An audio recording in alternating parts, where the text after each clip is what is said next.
I'm back with the weapon.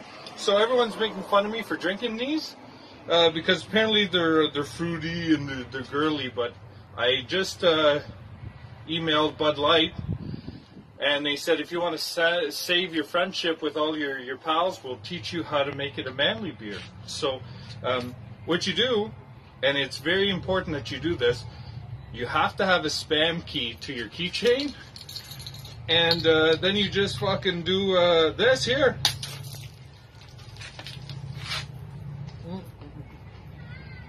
Go.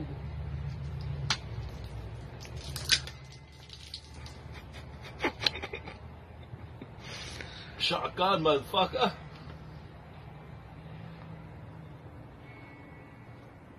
Can't believe how manly that was. Rawr. Have a good week.